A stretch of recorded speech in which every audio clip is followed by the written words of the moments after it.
तो कल रिलीज हुआ लोकी का थर्ड एपिसोड, जो कि मेरे हिसाब से एक एवरेज एंड फिलर एपिसोड था, जो पहले के 2 introductory and upcoming 3 climax episodes को ज्वाइन करता है। बट इस एपिसोड में हमें काफ़ी सारे hidden details, Easter eggs and character details दिखाए गए कि पिछले सारे डॉट्स कनेक्ट होने लगे। इस वीडियो में हम सारे लो की डिटेल्स को रिव्यू करेंगे and cut to cut analysis करेंगे थर्ड एपिसोड का। So stay tuned because it's gonna be fun.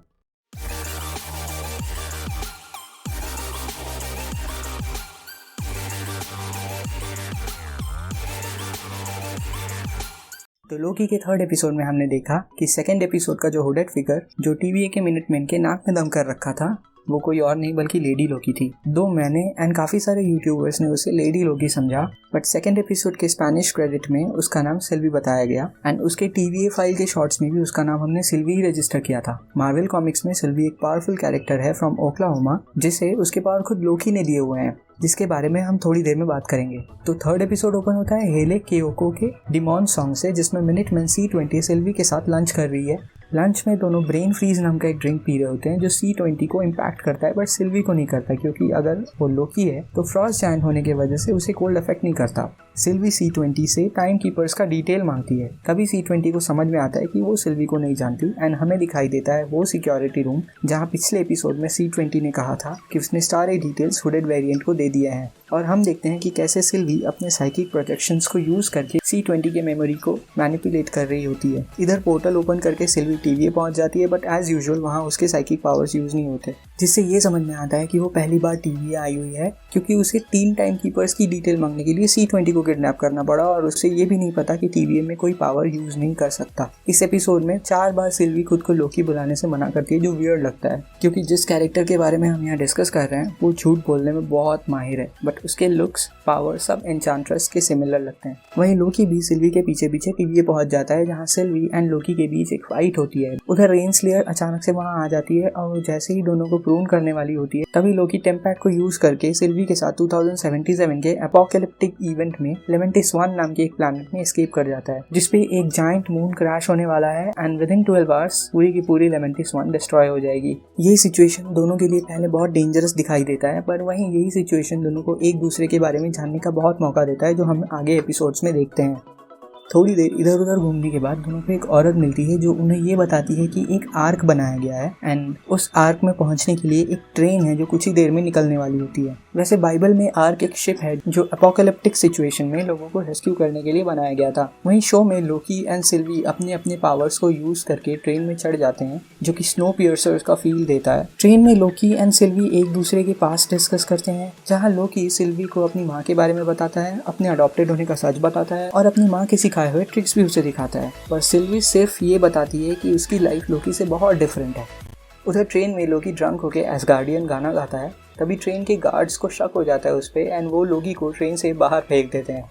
टेम्पेड लोकी के साथ होने की वजह से सिल्वी भी कूद जाती है बाहर।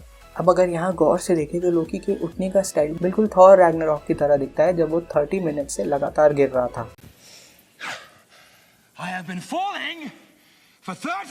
इधर गिरने की वजह से टेम्पैड टूट जाता है एंड दोनों इस डिस्ट्रॉइंग प्लैनेट में फंस जाते हैं। फिर भी दोनों जैसे तैसे आर्क तक पहुंचने की कोशिश करते हैं, बट जैसे ही वो आर्क तक पहुंचते हैं एक मीटियर की वजह से आर्क डिस्ट्रॉय हो जाता है। इसी सीन के एक शॉट में लोकी एक गिरती हुई बिल्डिंग को वापस उसके पिछले फॉर्म में ले जाता है, जिसको देखकर मुझे डॉक्टर स्ट्रेंज के टाइम स्टोन यूज करने वाली बात याद आ गई। इससे ये क्वेश्चन आता है कि क्या लोकी ने TVA से टाइम स्टोन चुराया? अभी मुझे याद आया कि फर्स्ट एपिसोड के एक सीन में जब लोकी को TVA की सच्चाई पता चलती है, तब उसने टाइम स्टोन को अपने हाथ में लिया था। तो क्या उसने वहां से टाइम स्टोन चुरा लिया है, क्योंकि उसको तो चोरी करने की महारत हासिल है। इस टॉपिक पे मैं एक वीडियो बना रहा हूँ जो मैं जल्दी ही अपलोड करने वाला हूँ, सो स्टे ट्यून्ड। इधर आर्क तक पहुंचने के पहले जब लोकी ने सिल्वी से पूछा कि उसे टाइम कीपर्स के बारे में कैसे पता चला, तब सिल्वी उसे बताती है कैसे उसने साइकिक प्रोजेक्शन को यूज करके C20 के मेमोरीज को यूज किया उस टाइमलाइन से जब वो अर्थ पे एक नॉर्मल बीइंग की तरह रहती थी। तभी लोकी को शक होता है और वो उसे बताता है कि उसे मोबियस ने बताया था जितने भी लोग TVA के एजेंट हैं उन्हें टाइम कीपर्स ने बनाया था ताकि वो TVA को मैनेज कर सके।